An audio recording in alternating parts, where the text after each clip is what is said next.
You know, healing isn't always peaceful. Sometimes it feels like a personal apocalypse. There's this moment, often invisible to the world, when someone decides to stop running from their pain, not to numb it or bury it under distractions, relationships, or work, but to actually feel it.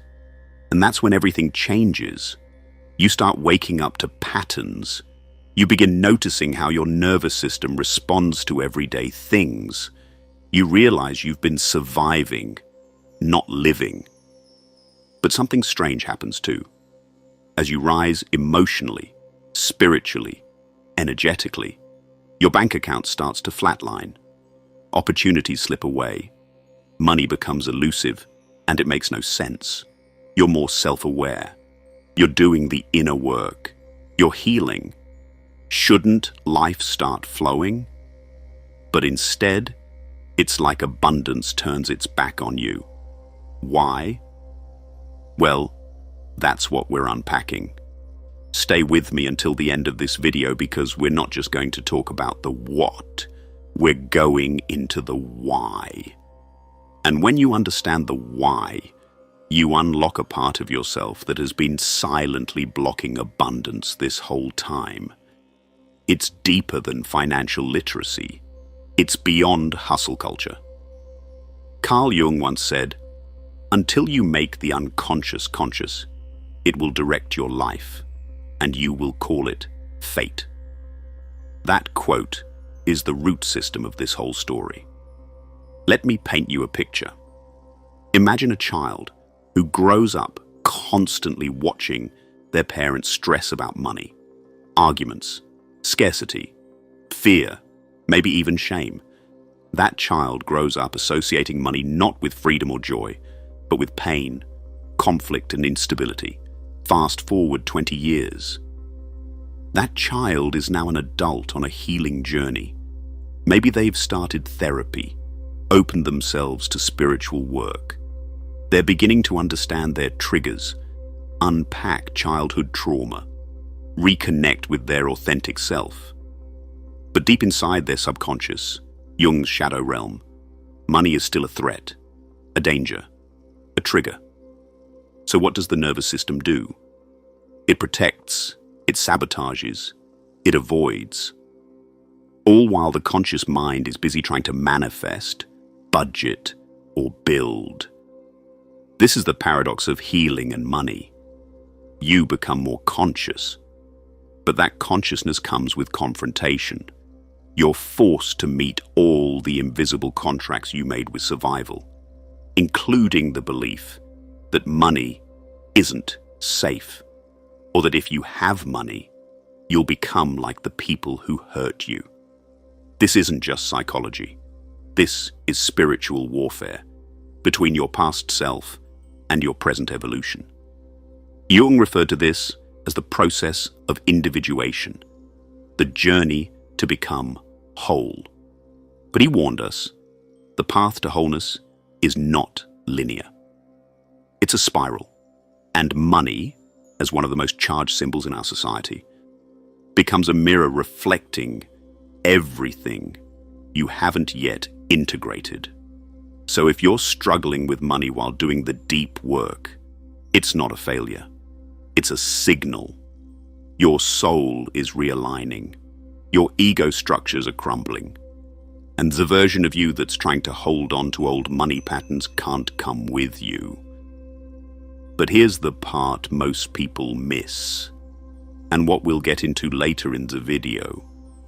There's a reason the spiritual path and financial stability feel like they live in separate worlds. And it has nothing to do with money itself. Let's talk about something most mindset coaches don't touch. Your nervous system doesn't care about your big dreams. It cares about familiarity. You can chant affirmations, visualize wealth pouring into your life. But if your body associates money with chaos, your subconscious will block it like a bouncer at the velvet rope. And this isn't sabotage, it's protection. Because in the language of trauma, familiar equals safe, even if familiar is actually toxic. Let's say your childhood home was filled with financial anxiety, bills being hidden, power being shut off, arguments erupting when someone spent too much. That stress lives in your body. It's not just a memory, it's somatic. It becomes the emotional blueprint your nervous system uses to decide what's normal. So even when adult, you decides, I'm going to create financial abundance, there's a deeper part of you going, wait, this feels unsafe. We've never been here before. Retreat. This is the healing trap.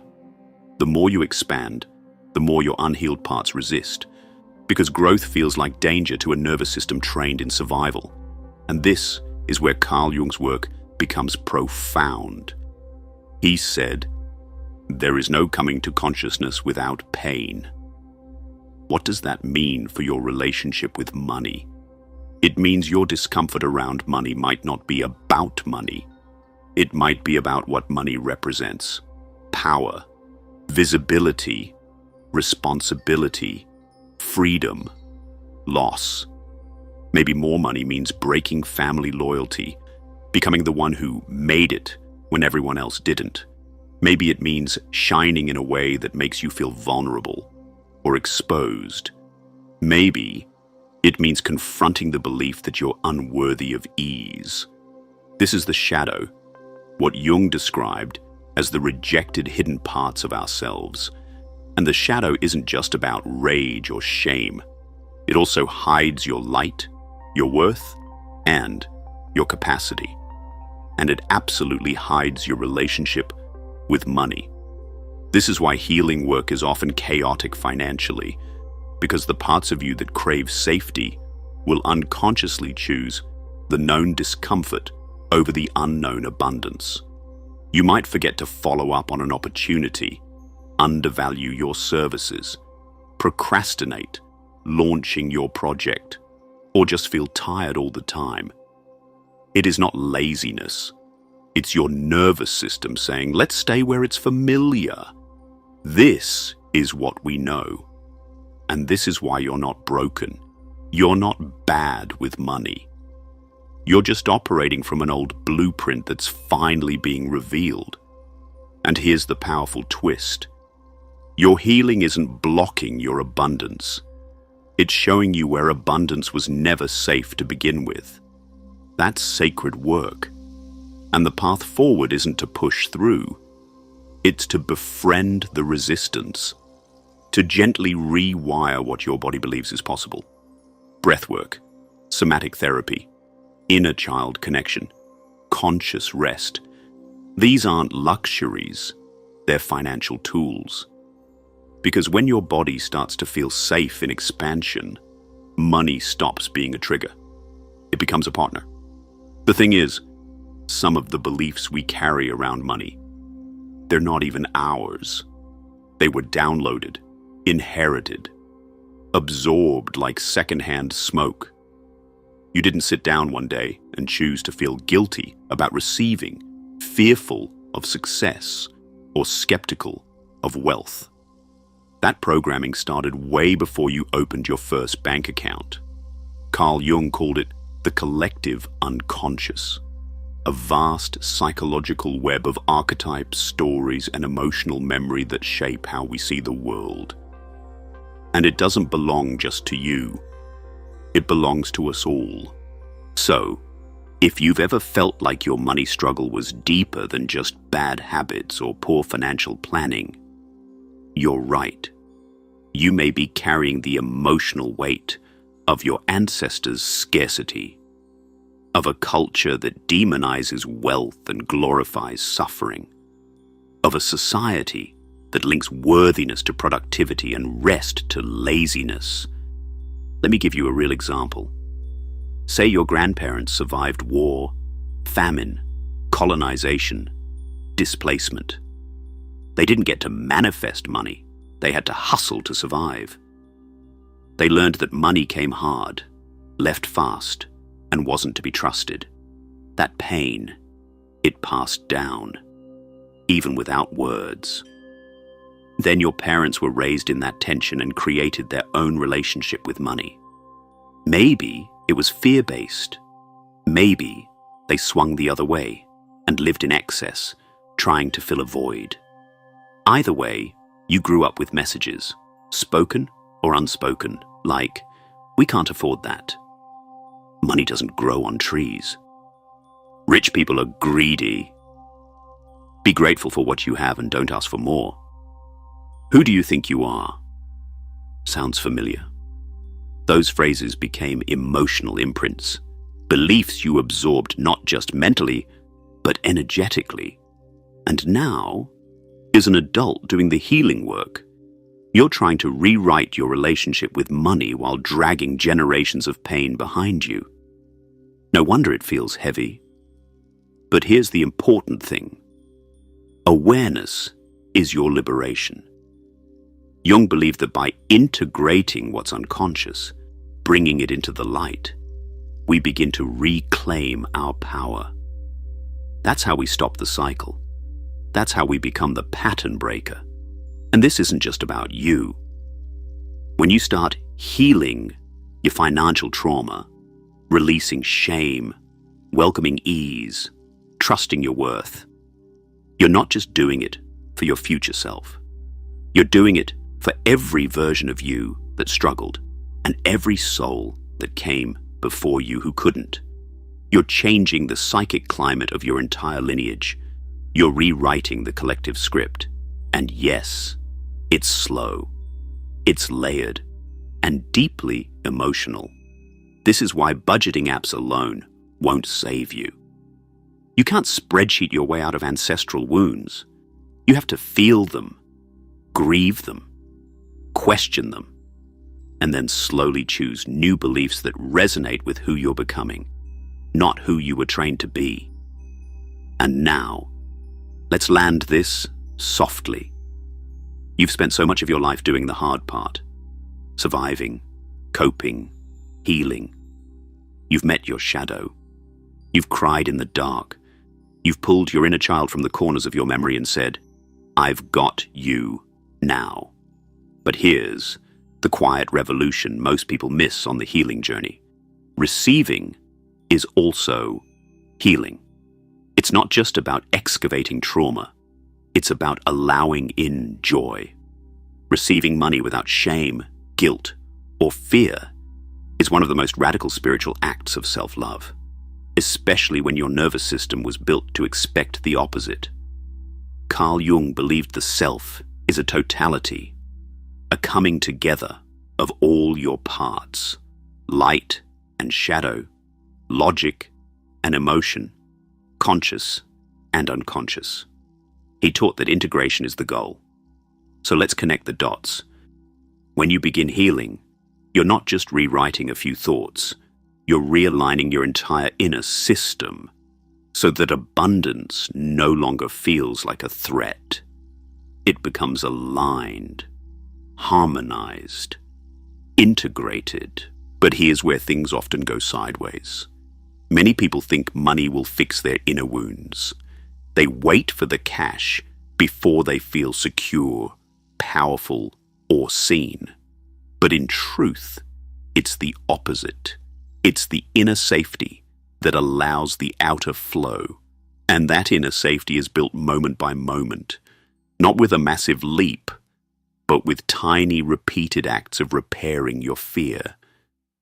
Things like looking at your bank account without judgment, asking for what you're worth, resting even when capitalism whispers, "You haven't earned it," saying thank you when someone gives you something, instead of shrinking, allowing money to come in without trying to earn it through suffering. These aren't just money habits, they're soul practices. Because real abundance doesn't come from force. It comes from alignment, from being in integrity with your healed self, not the self that was shaped by survival. Let me give you a powerful image. Picture your inner world as a house. For years, you've been renovating it, knocking down old beliefs, repairing broken walls, painting it in your truth. Now, finally, you've lit a candle, opened the windows, and invited peace in. But what happens when money knocks at the door? Do you open it? Or does an old voice echo through the hallway? We don't deserve this. It will never last. Be careful. It's a trap. That's the final threshold. Healing means you've built the house. Now you have to believe you're safe enough to let good things in. Receiving without guilt. Earning without overfunctioning. Thriving without betraying your integrity. These are the next layers of the healing spiral. You're not meant to hustle forever. You're not here to prove your worth through exhaustion. You don't need to sacrifice joy to earn enough. That's the old story. We've grieved it, and we've buried it. Now we're writing a new one. A story where spiritual people aren't broke. Where empaths thrive. Where healers charge their worth. Where artists flourish. Where sensitivity is a superpower. And where money becomes an ally, not a monster. Jung said, "The privilege of a lifetime is to become who you truly are. And who you truly are is not here to repeat the pain of those who came before you. You are here to transform it. And that includes your relationship with money. You don't have to chase it. Just stop blocking it. Because the truth is, you don't attract what you want. You attract what you believe you're safe to hold. And your healing is the soil. That's the foundation. And the frequency. So if this video spoke to your soul, if you saw yourself in these words, if you felt a remembering stir in your bones, leave a comment below and write, "I am safe to receive." I'll be reading everyone. And share this video with someone else who's walking the path, trying to heal, and wondering why their bank account doesn't reflect their growth yet. Let's normalize these conversations. If you're still here, thank you. It means you're not just scrolling, you're listening, feeling, and becoming.